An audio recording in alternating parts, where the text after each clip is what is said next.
money back directly to many Canadian families at a time when so many need it most. Merci, Monsieur le Président. Thank you, Mr. Speaker. The honourable member for Kitchener Centre. Mr. Speaker, the Liberal Party platform in 2021 promised the re-elected Liberal government would implement the Canada Disability Benefit and that, quote, this new benefit will reduce poverty amongst persons with disabilities in the same manner as the Guaranteed Income Supplement and the Canada Child Benefit. They, of course, were elected that year.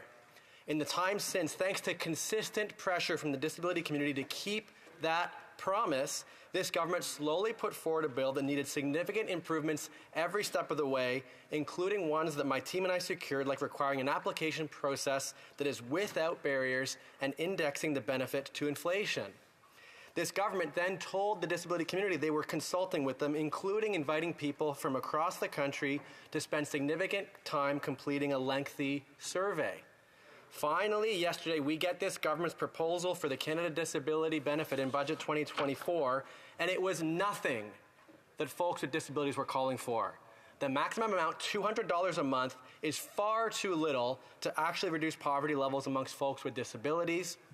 They've limited eligibility to those already receiving the incredibly burdensome application process for the disability tax credit, in contravention of the amendment I mentioned earlier calling for it to be barrier-free, and it won't even start till July 2025. The total cost is just over $1 billion a year. Now, the two programs the Liberals promised the Canada Disability Benefit would reduce poverty in the same way they did. Well, the Guaranteed Income Supplement is about 15 times as much and pays out a maximum of just over $1,000 a month. And the Canada Child Benefit is 24 times as much annually and pays out a maximum of just over $600. The Canada Disability Benefit, as proposed, does little to actually help the disability community and seems to be much more about convincing non-disabled Canadians this government is helping people with disabilities than actually doing what they said they intended on doing. As a result, folks with disabilities are deeply disappointed, and that's putting it kindly. Here's a sampling of reactions from the past 24 hours I'd like to read into the record. Some of the language is quite raw, but it reflects the pain that some folks are feeling. Laura says, quote, I've never been so disappointed in something in my entire life. Mitchell, quote, this is the ultimate failure. What an atrocity. No fairness here. Cody, quote, $2,400 a year? That's not just a joke, but an outright slap in the face to the disability community. You should be ashamed of yourself. Kate, quote, this budget announcement of adding a max of $200 more a month to a select few disabled people is the most Liberal Party thing I've ever seen. Elandria, quote, so much for lifting disabled people out of poverty in Canada, they really put the nothing in nothing without us. And leading organizations who've been advocating for the benefit. Krista Carr from Inclusion Canada, quote, our disappointment cannot be overstated. This benefit was supposed to lift people with disabilities out of poverty, not merely make them marginally less poor than they already are. Samuel Ragot from La Société Québécoise de la Déficience Intellectuelle, quote, this is worse than my worst case scenario. Not only is it not enough, but using the DTC will gatekeep the benefit from so many people. My heart goes to the people living in poverty who have to keep fighting every day to survive. And last, Michelle Hewitt from Disability Without Poverty, quote, to say we are disappointed is an understatement. Yesterday's announcement on the CDB was woefully inadequate. Again, it looks to me like this government isn't even trying to do right by people with disabilities. My question, will the Parliamentary Secretary admit that the Canada Disability Benefit, as proposed yesterday, is a performative measure intended to make non-disabled Canadians think this government is doing something of substance for the disability community when they're clearly not? Honourable Parliamentary Secretary to the Minister of National Revenue. Thank you, Mr. Speaker, and through you, I'll thank the member for his brilliant advocacy and for his question on behalf of persons with disabilities. He knows, as does everyone in this place, that protecting and helping the most vulnerable in our society is a fundamental Canadian principle, and it is a fundamental principle of our government.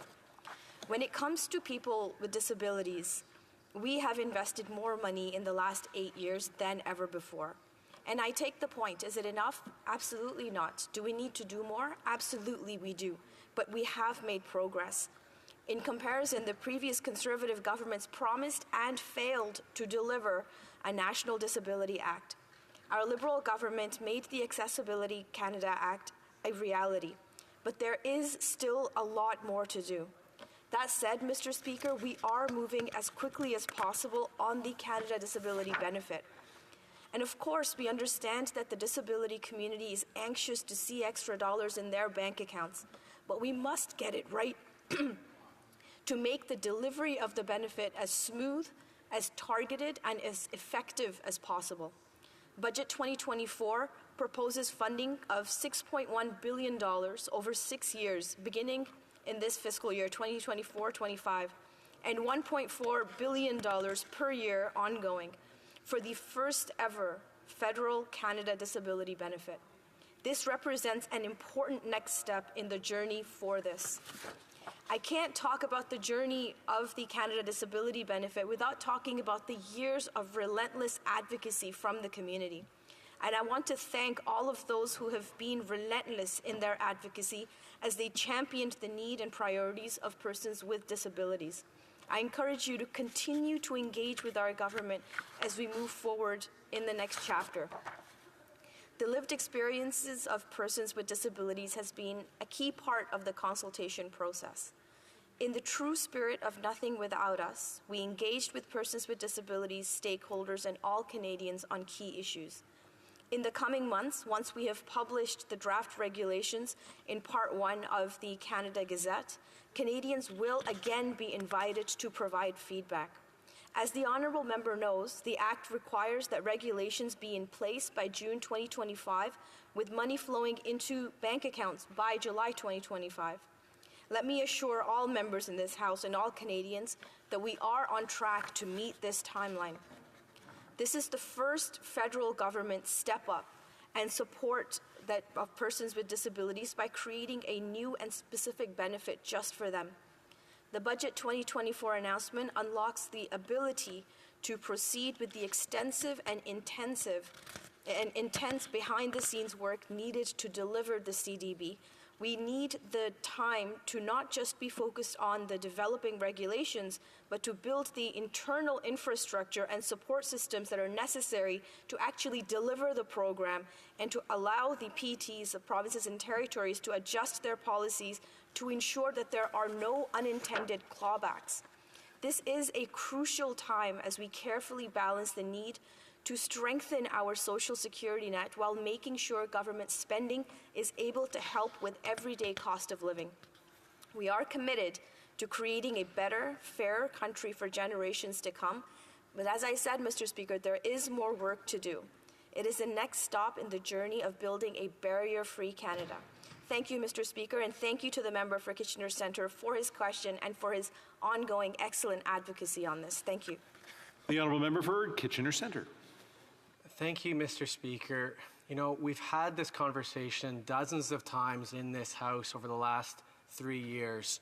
I've heard time and again about a need for time for the regulations, negotiations with provinces and territories, nothing without us, we need to do more. The difference now is that with this budget, their cards are on the table. There was a dollar amount in that budget, and that dollar amount was $200 a month. This government set the expectation that this benefit was meant to lift people out of poverty. And they find money for the Trans Mountain Pipeline. They find $35 billion for that. They send $18 billion to oil and gas companies that are already making tens of billions in record-breaking profits. But when it came time to step up and demonstrate that there was well-placed trust from the disability community, they were let down. And so my question to the Parliamentary Secretary is she and others going to put pressure on this government to expand what was in the budget and do better? The Honourable Parliamentary Secretary. Thank you very much, Mr. Speaker. And I really appreciate the advocacy of the member. As I've said, I myself have a nephew who has severe disabilities. And right now, in his first 5 years of life is when he needs the most support to be able to grow and to live a functioning life. I completely understand the need to ensure that the disability community has that support that they need so that they can continue to flourish and to thrive in a community that is barrier-free. And Mr. Speaker, during these past 8 years, we have invested unprecedented amounts of money to further the inclusion and the financial stability of persons with disabilities. This Canada Disability Benefit represents the largest single item in Budget 2024 of over $6 billion. This is not insignificant, Mr. Speaker, and this is the first time in Canada that there will be a federal benefit designed to specifically meet the needs of people with disabilities. And like all progressive programs that we've delivered, they are built to be enhanced and to be expanded. And I look forward to working with the member to ensure that, and with the disability community, to ensure that we are continuing to advocate for a barrier-free community for them. The honourable member for Cypress Hills Grasslands.